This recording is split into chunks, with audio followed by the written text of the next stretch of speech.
Subscribe करिए हमारे channel target teacher job और बेल आइकन को जरूर दबाइए।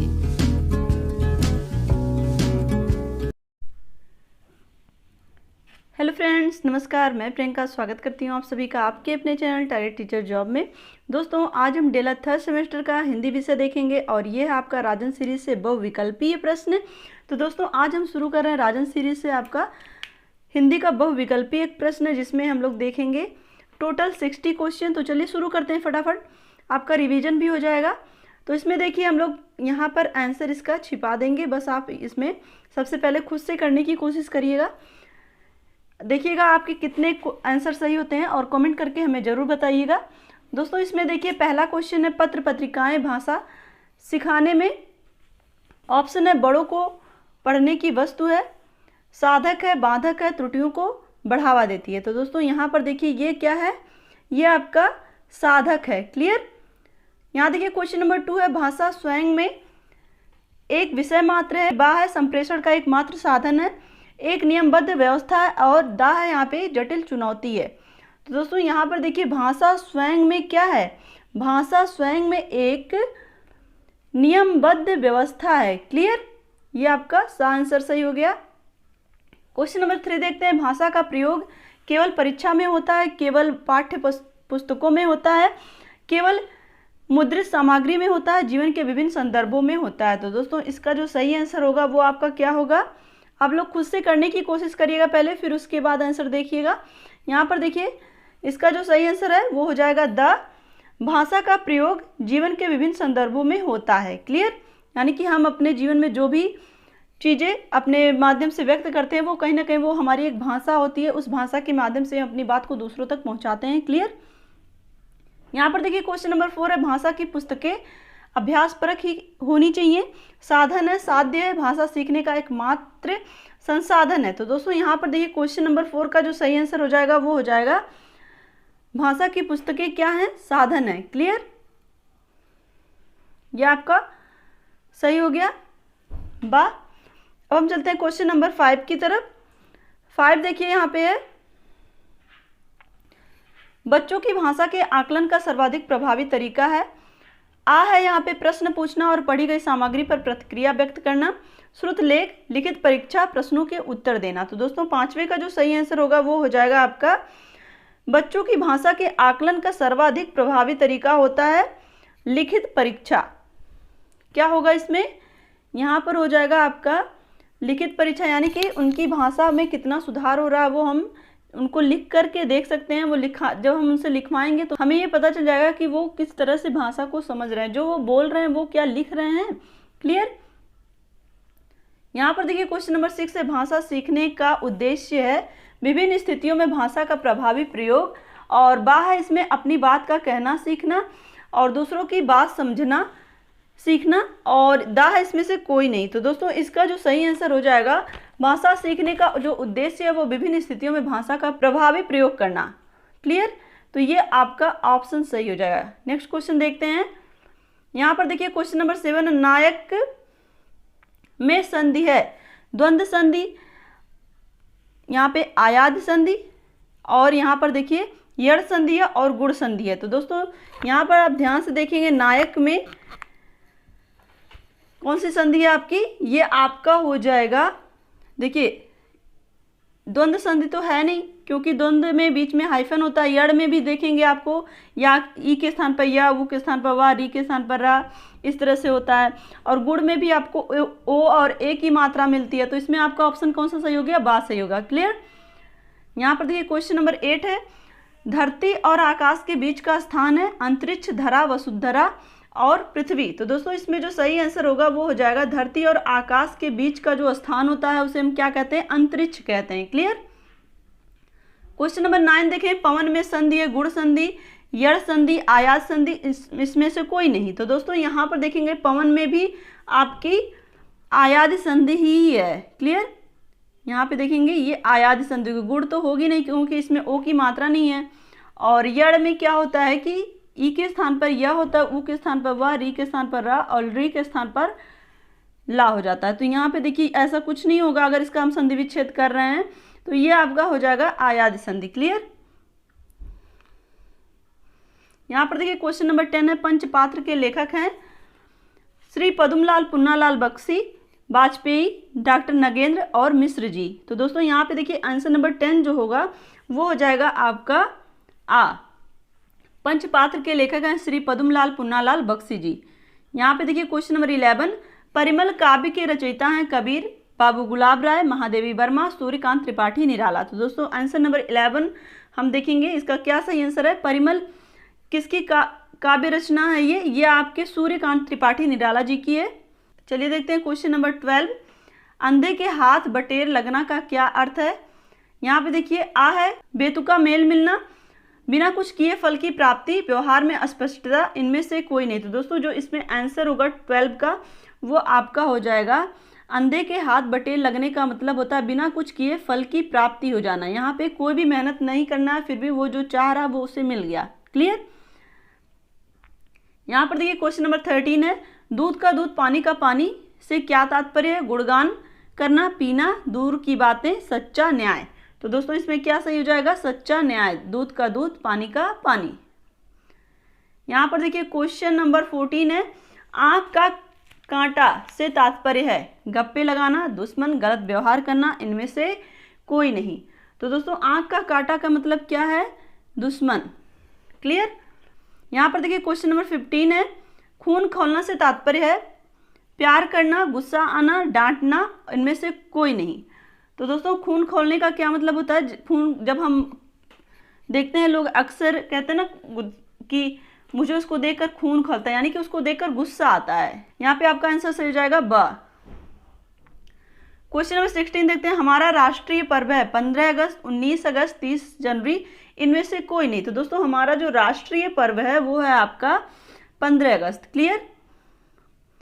क्वेश्चन नंबर 17 देखते हैं, दीपावली कब मनाई जाती है? माघ माह में, सावन माह में, कार्तिक माह में, फाल्गुन माह में। तो दोस्तों इसका जो सही आंसर होगा वो हो जाएगा आपका सी। यहाँ पे सा है, कार्तिक माह में दीपावली मनाई जाती है। क्लियर।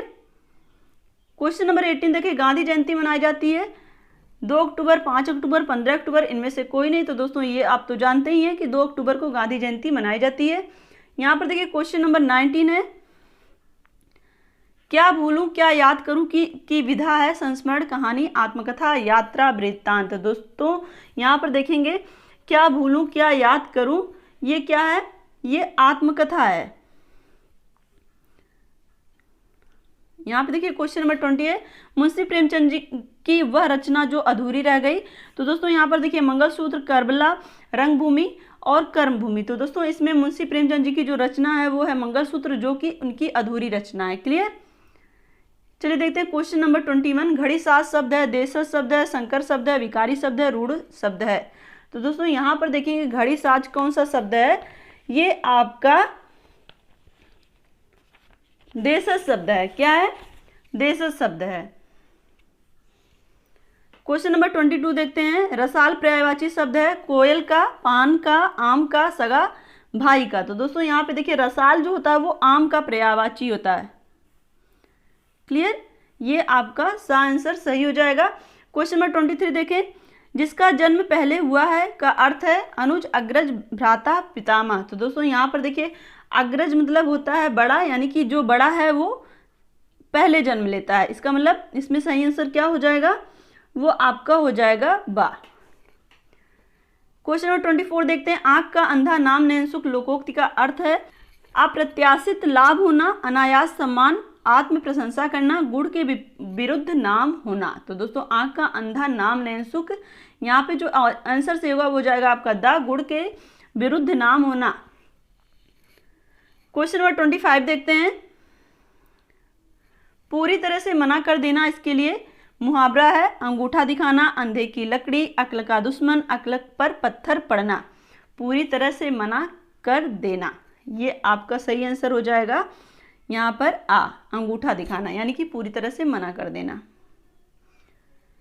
क्वेश्चन नंबर 26 देखते हैं, बीजक नामक ग्रंथ के रचयिता हैं दिनकर, तुलसीदास, कबीरदास, सूरदास। तो दोस्तों यहाँ पर देखिए 26 का जो सही आंसर हो जाएगा वो हो जाएगा आपका जो बीजक है ये कबीरदास जी की रचना है। तो दोस्तों यहाँ पर देखिए हम लोग अगर बात करें तो डिटेल में आपके पूरे सिलेबस को कंप्लीट कर चुके हैं। अगर आप में से कोई भी भाई बहन जिसने पूरी डिटेल सिलेबस को नहीं पढ़ा है तो उनके लिए लिंक डिस्क्रिप्शन में है, आप पहले पूरा डिटेल से स्टडी कर लीजिए और ये सारी चीज़ें भी पढ़ते रहिए। लेकिन जब आप डिटेल में स्टडी किए रहते हैं तो आपको ये सारे जो भी रचनाएं हैं ये आपको पता होंगी, क्योंकि बीजक जितने भी आपके सिलेबस में कवि या लेखक हैं उनके बारे में हम लोग डिटेल से पढ़े हैं और उनकी रचनाएं भी लिखे हैं हम लोग। तो इस तरह से आपका क्या है कि पूरा डिटेल जब स्टडी किए रहेंगे तो आपको कहीं भी दिक्कत नहीं होगी। क्लियर? तो यहाँ पर देखिए 26 हो चुका है आपका, इसमें सा आंसर सही है कबीर। अब देखते हैं क्वेश्चन नंबर 27। मुंशी प्रेमचंद जी की प्रमुख कृति है सेवा सदन, निर्मला, कर्मभूमि, उपयुक्त, सभी। तो दोस्तों यहाँ पर देखिए ये तीनों ही मुंशी प्रेमचंद जी की कृति है, इसलिए यहाँ पे उत्तर सही हो जाएगा उपयुक्त, सभी। यहाँ पे देखिए क्वेश्चन नंबर अब हम देखेंगे 28। बिहारी सर्वश्रेष्ठ कवि थे, भक्ति काव्यधारा के रीतिकाल के, आधुनिक काल के, प्राचीन काल के। तो दोस्तों यहाँ पर देखेंगे जो बिहारी थे वो रीतिकाल के सर्वश्रेष्ठ कवि थे। क्लियर? यहाँ पे देखिए क्वेश्चन नंबर 29 है। भिक्षुक में प्रत्यय है उक, इक, अक और उत। तो दोस्तों इसमें जो भिक्षुक में उक प्रत्यय है, भिक्षुक उक, यहाँ पे देखिए छोटा उ अक छिपा हुआ है। आपको पता ही है कि प्रत्यय कहाँ लगता है, उपसर्ग कहाँ लगता है। प्रत्यय किसी भी वर्ड के बाद में लगता है और जो उपसर्ग होता है वो पहले लगता है। क्लियर? क्वेश्चन नंबर 30 देखिए। लघु शब्द का विपरीतार्थक है महान, विशाल, दीर्घ, उत्तम। तो दोस्तों लघु का जो विपरीतार्थक होगा वो हो जाएगा दीर्घ, जैसे लघु उत्तरीय, दीर्घ उत्तरीय। क्लियर? इस तरह से आप याद कर लीजिए। यहाँ पर देखिए क्वेश्चन नंबर 31 है। पूर्व और उत्तर के बीच की दिशा कहलाती है वातायन, ईशान, वायव्य और क्षितिज। तो दोस्तों यहाँ पर देखिए 31 का आपका सही हो जाएगा ईशान कोण। पूर्व और उत्तर के बीच की जो दिशा होती है वो होती है ईशान। क्लियर? यहाँ पे देखिए क्वेश्चन नंबर 32 है। ओठ का तत्सम शब्द क्या होगा?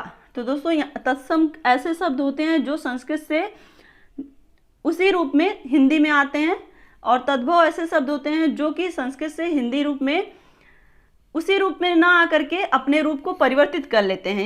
यहाँ पे देखिए जो तत्सम रूप पूछा, यानी कि संस्कृत का वर्ड ठीक वैसे ही हिंदी में आना। तो यहाँ पे देखिए ओठ जो है ये तत्सम शब्द इसका क्या होगा ये पूछा है आपका।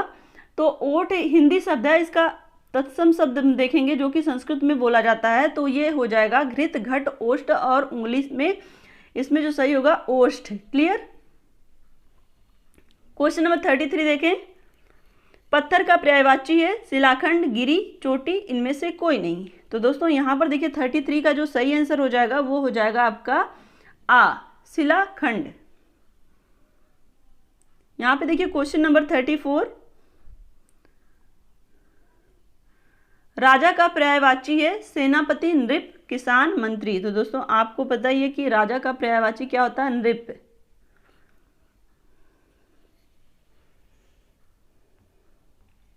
यहाँ पर देखिए क्वेश्चन नंबर 35 है। रचना का अर्थ है निर्माण, सजाना, नवसृष्टि, उपर्युक्त, सभी। तो दोस्तों रचना का जो सही अर्थ है वो होगा निर्माण भी होगा, सजाना भी होगा, नवसृष्टि भी होगा, और इसमें से इसलिए हो जाएगा आपका उपर्युक्त सभी, यानी कि दा, इसमें सभी रचना का अर्थ बता रहे हैं। यहाँ पर देखिए क्वेश्चन नंबर 36। कौन सी वर्तनी शुद्ध होगी? त्याज्य, तयाज्य, और यहाँ पे देखिए तयाज्य और त्याज्य। तो दोस्तों यहाँ पे जो सही आंसर होगा वो हो जाएगा आपका स। इसमें जो वर्तनी सही होगी ये वाली होगी त्याज्य। क्लियर? यहाँ पे देखिए क्वेश्चन नंबर 37। रचना के आधार पर क्रिया के कितने भेद हैं? 5, 4, 3 और 2। तो दोस्तों यहाँ पर देखिए रचना के आधार पर क्रिया के 5 भेद हैं। कितने हैं? रचना के आधार पर क्रिया के 5 भेद हैं। क्वेश्चन नंबर 38 देखते हैं। गुफा का तत्सम शब्द क्या है? घर, गुहा, चड़क और यम। तो दोस्तों 38 का जो सही आंसर होगा गुफा का तत्सम शब्द क्या होगा? गुहा। यहाँ पर देखिए क्वेश्चन नंबर 39। मामा का तत्सम शब्द क्या होगा? मामू, भ्राता, चच्चा, मातुल। तो दोस्तों 39 का जो सही आंसर हो जाएगा वो हो जाएगा मातुल, मामा। क्वेश्चन नंबर 40 देखें, अचल का विलोम है सचल, निश्चल, कुचल, इनमें से कोई नहीं। तो दोस्तों 40 का जो सही आंसर हो जाएगा वो हो जाएगा आपका आ, सचल। यहाँ पे इसका अचल का विलोम हो जाएगा। अब हम देखते हैं क्वेश्चन नंबर 41। दोस्तों देखिए यहाँ पे जंगम का विलोम पूछा है, संगम, तत्सम, स्थावर और व्यावर। तो दोस्तों आप ऐसे ही याद कर लीजिए, जंगम का जो विलोम होता है वो होता है स्थावर। ये बहुत बार आपके यूपी टेट, सी टेट, इन सब में ये मतलब ये यहाँ पे आपको ऐसे नहीं पढ़ना है कि केवल आप यहाँ पे डीलर थर्ड सेमेस्टर में पास करना है, बस इसी उद्देश्य से हम पढ़ें। यहाँ पे दोस्तों आपका उद्देश्य, आपका मेन उद्देश्य तो आपको टीचर बनना है, तो टीचर के लिए आपको कंपटीशन बीट करना पड़ेगा और उसके लिए आपको बहुत मेहनत करनी है। इसलिए जो भी आप पढ़िए उसको अपनी मेमोरी में सेव रखिए, उसको बार बार रिवीजन करते रहिए। क्लियर? तो चलिए देखते हैं क्वेश्चन नंबर 42। और दोस्तों आगे देखिए, एक अनार 100 बीमार लोकोक्ति का अर्थ है मूर्खों में थोड़ा बुद्धिमान, किसी की कमाई खाए कोई दूसरा, जरूरत ज़्यादा वस्तुएं कम, इनमें से कोई नहीं। तो दोस्तों यहाँ पे एक अनार 100 बीमार का मतलब ये होता है कि जरूरत ज़्यादा और वस्तुएं कम। क्वेश्चन नंबर 13 देखते हैं, हाथ साफ करना लोकोक्ति का अर्थ है हाथ साबुन से धोना, हाथ कपड़े से रगड़ कर पोंछना, सदा एक सी दशा ना रहना, वस्तु चुरा लेना। तो दोस्तों आपका यही आंसर सही होगा, वस्तु चुरा लेना, यानी कि हाथ साफ करना। लोग कहते हैं ना कि चोर ने हाथ साफ कर लिया, कोई भी चीज़ चुराने को कहते हैं। क्लियर? यहाँ पर देखिए क्वेश्चन नंबर 44 है, मानद हिंदी का मूल आधार कौन सी बोली है? तो ब्रजभाषा, उर्दू, खड़ी बोली और हिंदुस्तानी। तो दोस्तों यहाँ पर देखिए जो मानक हिंदी हमारी है उसकी जो मूल आधार है वो क्या है? खड़ी बोली है। क्लियर? तो ये आपका आंसर सही हो जाएगा। यहाँ पर देखिए क्वेश्चन नंबर 45 पे दिए गए विकल्प में कौन सरस्वती का पर्यायवाची नहीं है? यहाँ पर देखिए भारती, वीणापाणी, शारदा और भार्गवी। तो दोस्तों यहाँ पर देखिए ये तीनों ही, ऊपर वाले तीनों ही सरस्वती के पर्यायवाची हैं और दा वाला नहीं है। क्लियर? यहाँ पर देखिए क्वेश्चन नंबर 46 है, परशुराम की प्रतीक्षा के रचनाकार हैं जयशंकर प्रसाद, रामधारी सिंह दिनकर, प्रेमचंद्र और महादेवी वर्मा। तो दोस्तों यहाँ पर जो सही आंसर हो जाएगा वो आपका हो जाएगा रामधारी सिंह दिनकर। क्वेश्चन नंबर 47 देखिए, प्रत्येक शब्द में प्रयुक्त उपसर्ग है। प्रत्येक, यहाँ पर आपको क्या बताना है? इसके पहले हम लोग देख रहे थे प्रत्यय, और यहाँ पर हमें क्या बताना? उपसर्ग, यानी कि जो शब्द के पहले आते हैं। प्रत्येक में कौन सा उपसर्ग है? तो इसका जब आप संधि विच्छेद करेंगे तो ये होगा प्रतिधन एक। क्या होगा? प्रतिधन एक, यानी कि यहाँ पे उपसर्ग क्या हो गया? प्रति। तो ये आपका सा आंसर सही हो जाएगा। क्वेश्चन नंबर 48 देखते हैं, शुद्ध वर्तनी का चयन कीजिए। ज्येष्ठ, ज्येष्ठ, यहाँ पे देखिए जेठ और ज्येष्ठ। तो दोस्तों यहाँ पर देखिए सही वर्तनी क्या है? दा है। क्वेश्चन नंबर 49 देखिए, संस्कृत के वे शब्द जो हिंदी में ज्यों के त्यों प्रयुक्त होते हैं उन्हें क्या कहा जाता है? देखिए दोस्तों वही क्वेश्चन आ गया है कि इसमें आपको तत्सम का अर्थ बताया गया है। तो दोस्तों संस्कृत के वे शब्द जो हिंदी में ज्यों के त्यों प्रयुक्त होते हैं वे कहे जाते हैं तद्भव, तत्सम, संकर, देशज। तो दोस्तों वो कहे जाते हैं तत्सम। ज्यों के त्यों प्रयुक्त करना संस्कृत के शब्दों को तत्सम शब्द कहलाता है। क्लियर? यहाँ पर देखिए क्वेश्चन नंबर 50, निम्न में से संयुक्त व्यंजन नहीं है? छात्र, ज्ञा और री। तो दोस्तों संयुक्त व्यंजन होते हैं छा, त्रा, ज्ञा और स्रा, और इसमें देखिए स्रा नहीं दिया हुआ है, यहाँ पे दे दिया है आपका री। तो ये आपका आंसर गलत हो जाएगा, यानी कि दा आंसर आपका सही होगा। क्वेश्चन नंबर 51 देखते हैं, प्रतिदिन में समास है अव्ययी भाव, कर्मधारय समास, तत्पुरुष समास, कोई नहीं। तो दोस्तों प्रतिदिन में कौन सा समास है? तो दोस्तों अव्ययी भाव समास है। इसमें आप कैसे जानेंगे अव्ययी भाव है? क्योंकि इसमें अव्यय छिपा होता है। प्रति, ये जो होता है प्रति, ये अव्यय है, जो किसी के साथ भी लगेगा तो वो वैसे ही लगेगा, उसमें कोई भी परिवर्तन नहीं होगा। तो ये हो जाएगा आपका अव्ययी भाव समास। यहाँ पर देखिए क्वेश्चन नंबर 52, पीताम्बर में समास है कर्मधारय समास, तत्पुरुष समास, द्विगु समास और बहुब्रीहि समास। तो दोस्तों यहाँ पर ध्यान से देखेंगे, पीताम्बर यानी कि पीला है वस्त्र, जिसका अंबर मतलब होता है वस्त्र। तो पीला वस्त्र कौन धारण करता है? भगवान विष्णु जी, यानी कि यहाँ पे तीसरा अर्थ निकल करके आ रहा है, यानी कि यहाँ पे कौन सा समास हो जाएगा? ये हो जाएगा आपका बहुब्रीहि समास। बहुब्रीहि समास की यही पहचान होती है जहाँ पर आपको जो भी अर्थ दिया गया है उसका तीसरा अर्थ निकले, यानी कि वो चीज़ केवल पर्टिकुलर उसी व्यक्ति के लिए ही यूज की जाती हो। जैसे त्रिनेत्र हम भगवान शंकर के लिए यूज करते हैं, चक्रपाणि भगवान विष्णु जी के लिए, और चंद्रमौली भगवान शंकर के लिए। तो इस तरह से कुछ वर्ड होते हैं जो कि हमें ये शो करते हैं कि ये किसी पर्टिकुलर पर्सन के लिए है। तो यहाँ पर देखिए बहुब्रीहि समास इसलिए क्योंकि ये पीताम्बर जो होता है ये भगवान विष्णु का वस्त्र होता है। चलिए देखते हैं क्वेश्चन नंबर 53। पंचवटी में समास है कर्मधारय समास, द्विगु समास, बहुब्रीहि समास और यहाँ पर कोई नहीं। तो दोस्तों पंचवटी ये आपका क्या हो जाएगा? द्विगु समास हो जाएगा। कैसे हो जाएगा? यहाँ पे देखिए संख्यावाचक शब्द आता है, जो भी द्विगु समास होगा उसमें संख्यावाचक शब्द आता है, तो उससे ये पता चलता है कि ये द्विगु समास है। पंचवटी 5 आ रहा है सामने, तो ये हो जाएगा आपका द्विगु समास। क्वेश्चन नंबर यहाँ पे देखते हैं 54। कामायनी के रचनाकार हैं जयशंकर प्रसाद, मीराबाई, कबीरदास, रसखान। तो दोस्तों यहाँ पर देखिए कामायनी जयशंकर प्रसाद की रचना है।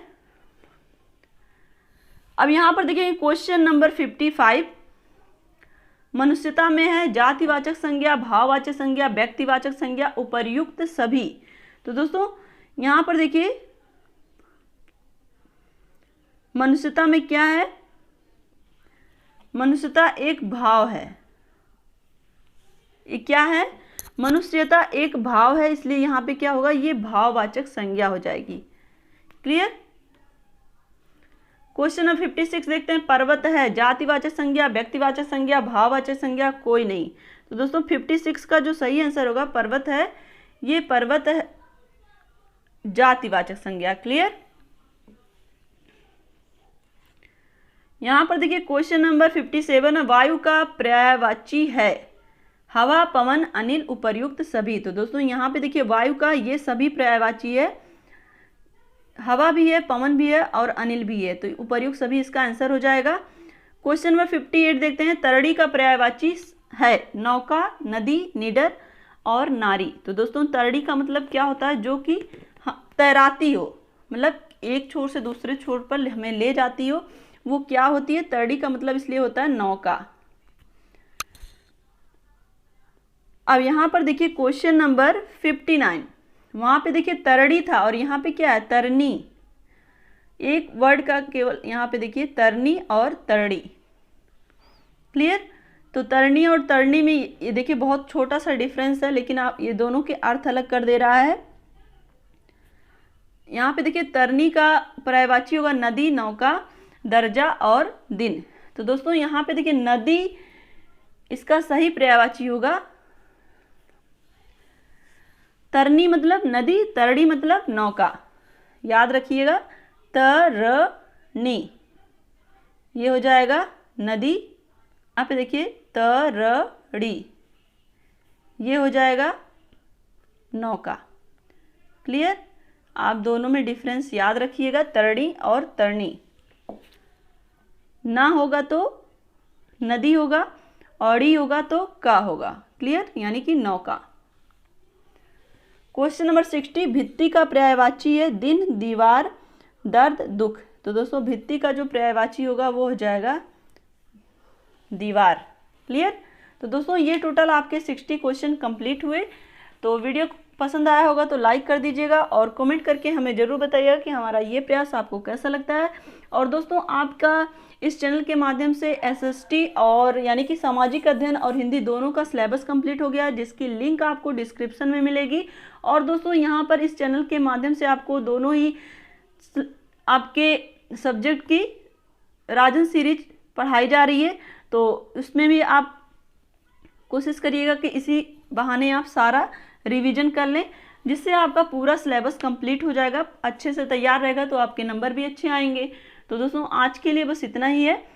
अगर आप चैनल पर नए हैं तो प्लीज़ चैनल को सब्सक्राइब कर लीजिएगा और वीडियोज़ को अपने दोस्तों के साथ ज़रूर शेयर किया करिए। दोस्तों मेरा मेहनत तभी सार्थक होगा जब आप मेरा सपोर्ट करेंगे।